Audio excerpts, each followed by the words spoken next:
Saya doakan semoga Anda yang menonton video ini diberikan barokah sehat, dibukakan pintu rezeki seluas-luasnya, sebanyak-banyaknya, dan semoga Anda dan keluarga selalu mendapatkan keajaiban dari Allah Subhanahu wa Ta'ala sepanjang hidup Anda. Amin ya Rabbal 'Alamin. Inilah kunci agar hajat terkabulkan. Seberapa besar hajat yang Anda minta kepada Allah, seberapa besar permasalahan yang ingin Anda adukan kepada Allah, seberapa besar amanah yang ingin Anda lunasi, kemudian Anda minta kepada Allah, lakukan cara ini agar hajat Anda terkabulkan. Tidak peduli seberapa besar. Karena Allah Subhanahu wa Ta'ala Maha besar dan Maha paling besar.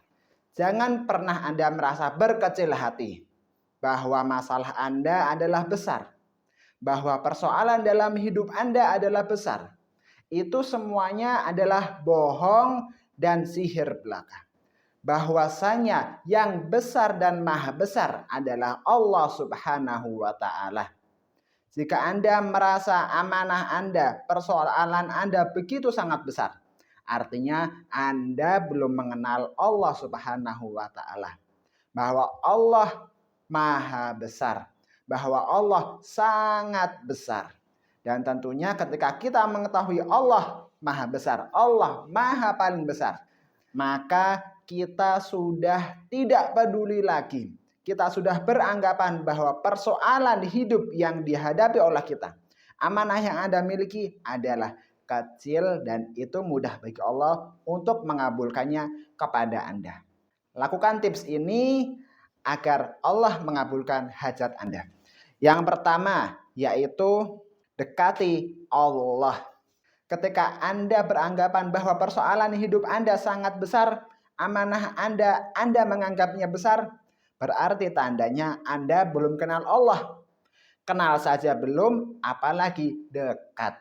Makanya tips yang pertama, dekati Allah. Dengan cara apa mendekatinya? Yaitu yang pertama, dengan bertaubat kepada Allah.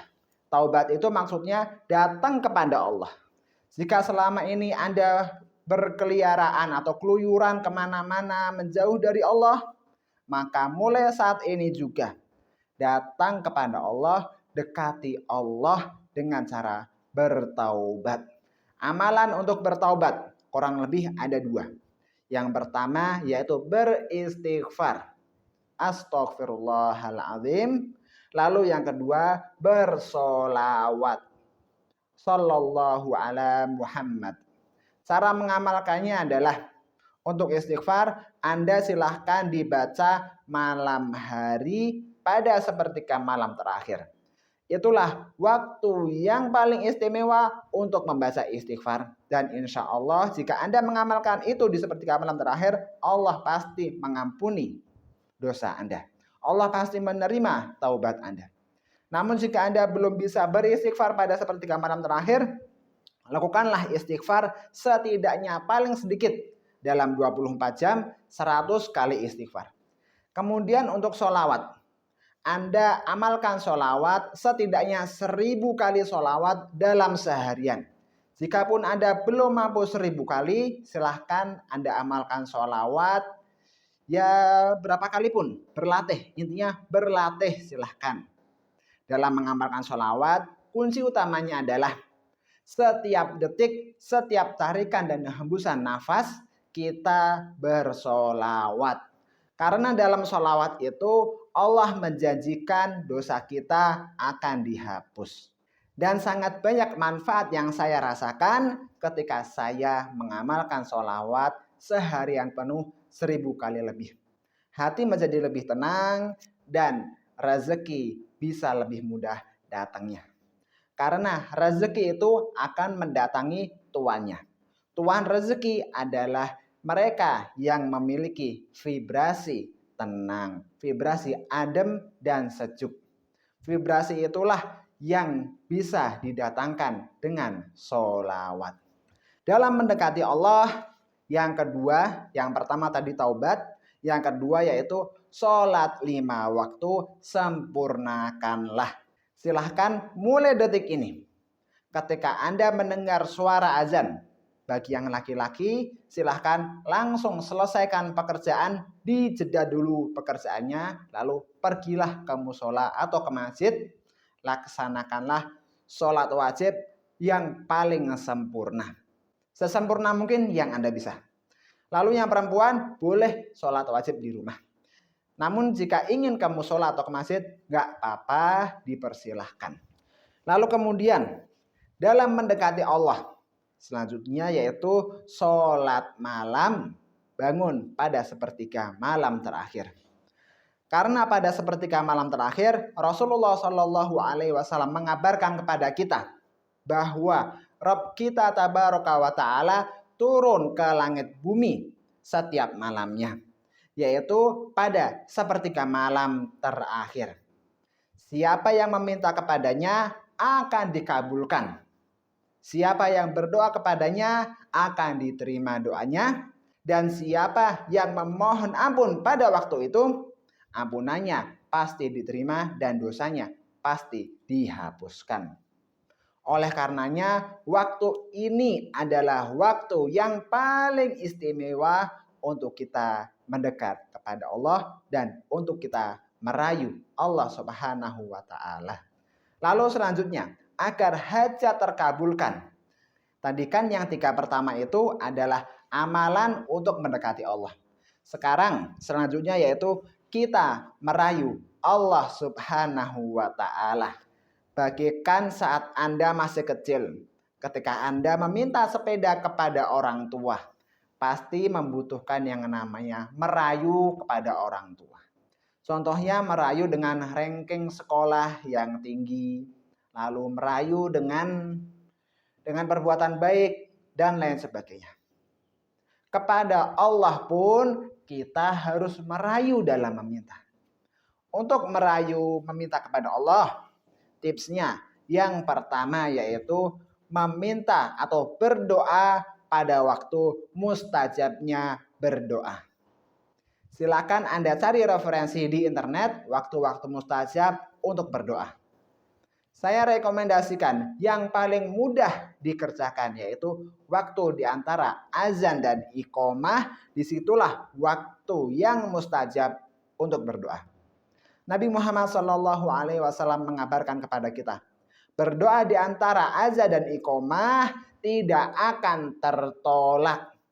Artinya doa kita pasti sampai tembus ke langit ke-7. Lalu kemudian yang paling mudah doa di waktu mustajab yaitu pada waktu turunnya hujan. Di saat turun hujan jangan lagi Anda nostalgia. Jangan lagi Anda ingat mantan. Tetapi berdoalah meminta kepada Allah saat hujan turun. Lalu waktu mustajab yang lainnya yaitu pada sepertiga malam terakhir seperti yang tadi sudah kita bahas. Merayu Allah yang kedua yaitu berdoa dengan nama-nama baik Allah. 99 Asmaul Husna, silahkan Anda ambil satu atau beberapa dari nama-nama Asmaul Husna untuk diucapkan dalam berdoa. Contohnya, saya ketika berdoa, saya menggunakan lafaz Ya Hayyu Ya Qayyum, Ya Hayyu Ya Qayyum, Ya Hayyu Ya Qayyum. Saya baca 3 kali minimal sebelum saya berdoa meminta kepada Allah. Itulah salah satu ikhtiar kita merayu kepada Allah. Bahwa Allah memiliki nama-nama baik. Maka berdoalah dengan nama-nama baik Allah tersebut. Lalu kemudian langkah yang ketiga untuk merayu Allah yaitu berdoa dengan sholawat. Seperti di awal yang tadi sudah kita bahas. Bersolawat dalam keseharian sebanyak mungkin. Setiap detik, setiap tarikan dan hembusan nafas kita. Dalam bersolawat juga bisa menjadi wasilah kita agar doa bisa tembus ke langit ke-7 dan dikabul oleh Allah Subhanahu wa Ta'ala. Makanya kenapa saya sangat merekomendasikan untuk membaca sholawat setiap detik, setiap tarikan dan hembusan nafas. Karena di dalamnya ada janji Allah agar Allah mengabulkan doa-doa kita. Tips dalam bersolawat untuk kabul hajat. Yang pertama, dalam berdoa meminta kepada Allah, awali dengan ya hayyu ya qayyum atau nama baik Allah yang lainnya, lalu kemudian bersolawatlah minimal 3 kali. Setelah bersolawat dan membaca Asmaul Husna, lalu mintalah hajat Anda kepada Allah. Atau jika ingin lebih powerful lagi dalam berdoa, awalilah doa dengan memuji Allah 3 kali, lalu kemudian bersolawat 3 kali, lalu kemudian beristighfar 3 kali, baru setelahnya memohon hajat-hajat kepada Allah. Itulah beberapa tips dalam merayu Allah Subhanahu wa Ta'ala.